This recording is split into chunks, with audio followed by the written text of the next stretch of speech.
Start how, that overnight break.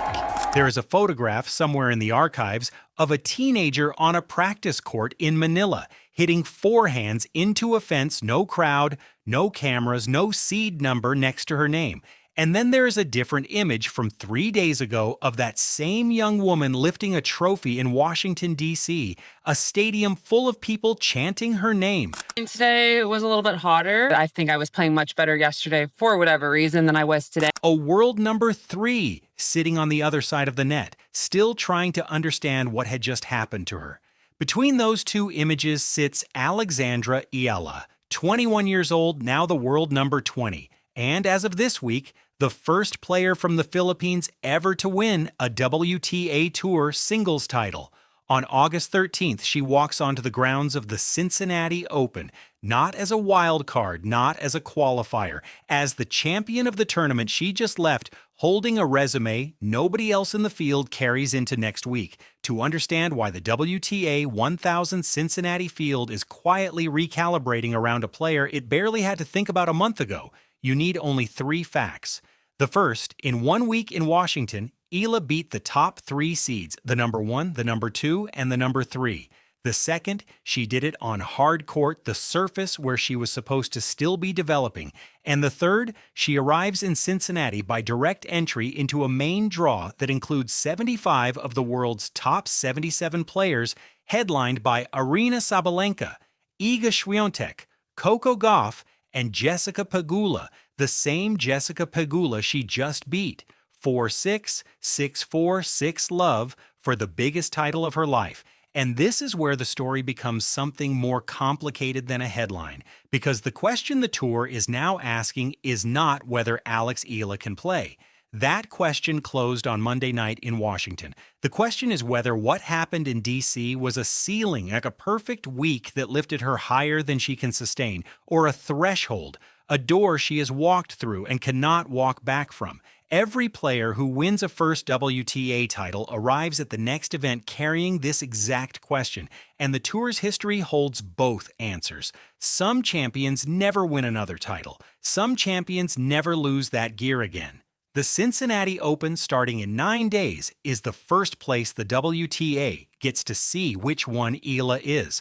And the reason the field is paying attention, the reason the phrase "in shock" is not quite right but not entirely wrong, is that Jessica Pegula, moments after losing that final, did not blame conditions, did not credit the weather delay, did not say she was tired. She said, and this is a direct quote from her press conference, "Congratulate Alex on an amazing week, an amazing tournament. I want to congratulate Alex on an amazing week. An amazing tournament. I don't know how much more I can say, but you're an amazing player." I don't know how much more I can say, but you're an amazing player. That is the world number 3 telling the tour that this was not a fluke. That is the person best positioned to explain away the loss, choosing instead to name it accurately. Here is what the record shows, laid out plainly.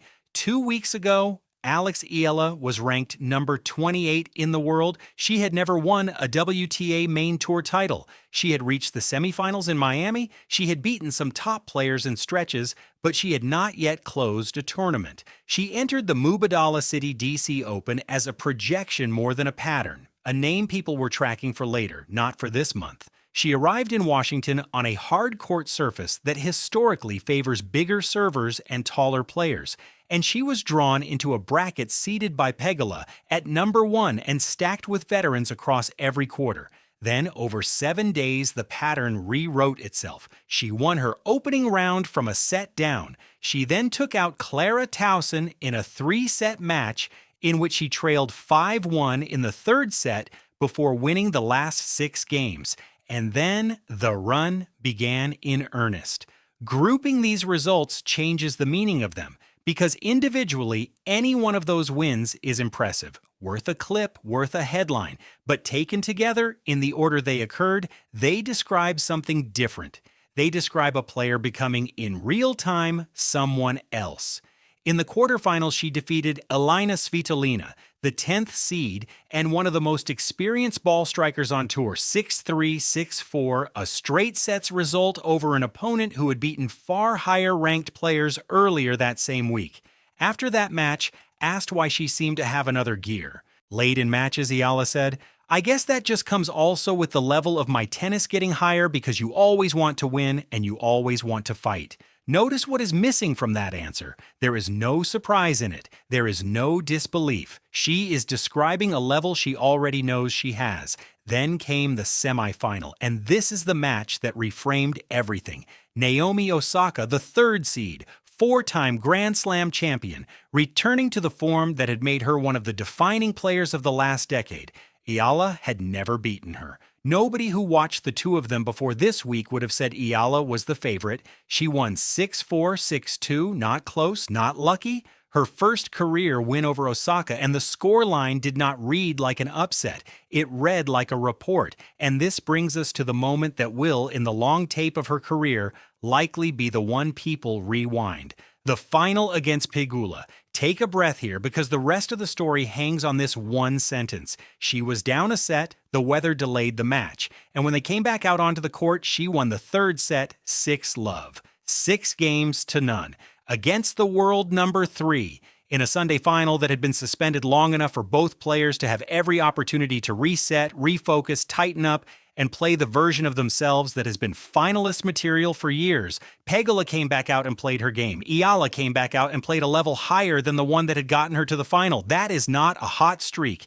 That is not adrenaline. Adrenaline does not run for 6 consecutive games against a top 3 player. That is a player who found, under the exact conditions designed to expose her, a version of her tennis that had not existed at that scale before. The WTA's official channel, in the hours after the match, summarized the entire week in a single line. Alex Eala had beaten the number 1, the number 2, and the number 3 seeded players at the DC Open. Nobody else on this year's tour has done that in a single event. And this is why the language around her Cincinnati arrival has shifted so quickly.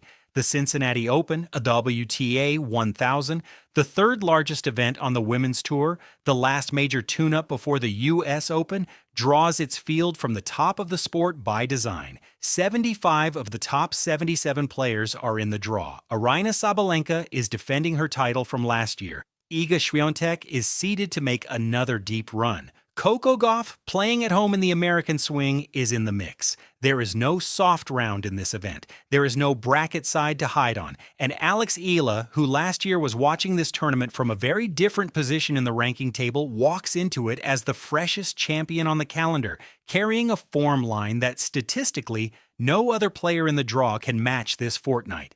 The authority voice on this shift belongs again to Jessica Pegula, because she is the only top 3 player who has actually played Eala across a full match in current form. Her post-final remarks are worth reading not for their politeness, but for what they contain factually. She spoke about Eala's variety, about how difficult the ball was to read, about the fact that Eala was, in her phrasing, not fun to play against. That is a technical assessment from a player whose entire game is built on making other people uncomfortable.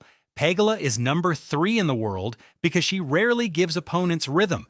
The fact that she left the court in Washington describing a 21-year-old as not fun to play against is not flattery. It is professional acknowledgement, and it is the closest thing the tour has right now to a scouting report on what the Cincinnati field is about to face.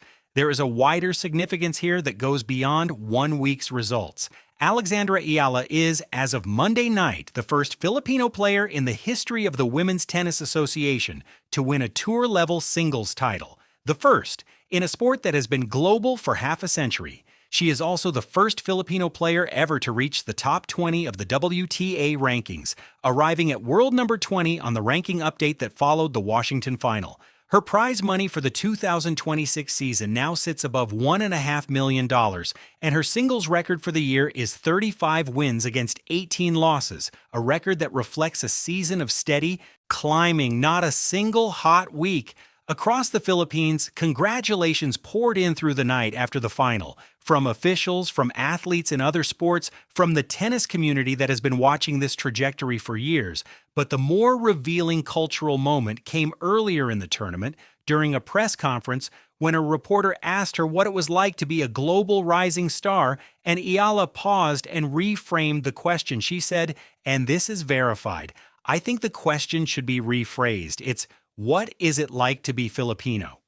That answer will follow her the rest of her career because it does something rare. It refuses to translate her identity into someone else's category. She did not want to talk about being the exception. She wanted to talk about the community that produced her. It is a small line, and it says more about the room she is walking into next week than any ranking number can.